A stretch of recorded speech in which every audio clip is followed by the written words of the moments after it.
In today's video, I'm going to teach you how to enable two-factor authentication on GitHub. This process adds an extra layer of security to your account, helping to keep your valuable work safe from unauthorized access.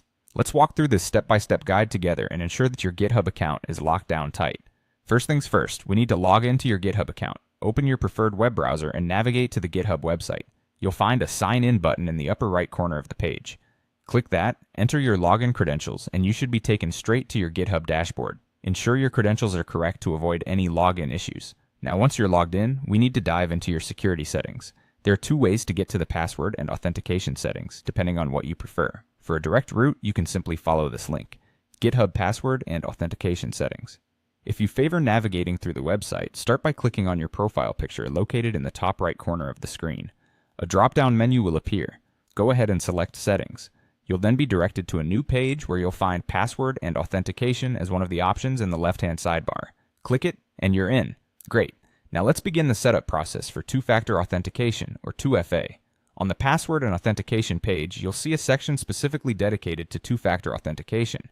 In this section, there's an option to enable two-factor authentication. Click on that, and we are on our way to bolstering your account's security. After clicking Enable Two-Factor Authentication, you'll need to choose your authentication method. GitHub offers a couple of different ways to receive the two-factor codes. You might opt for using an app-based method like Google Authenticator or Authy, which generates a time-sensitive code you'll enter each time you log in.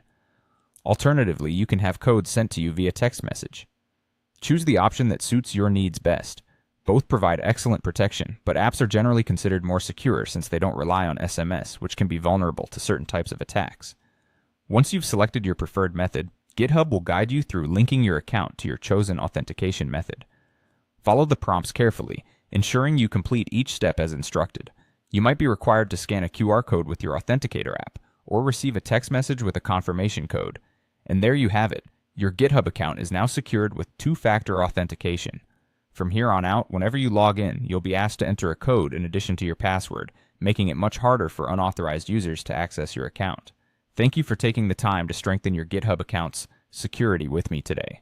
I hope you found this guide helpful.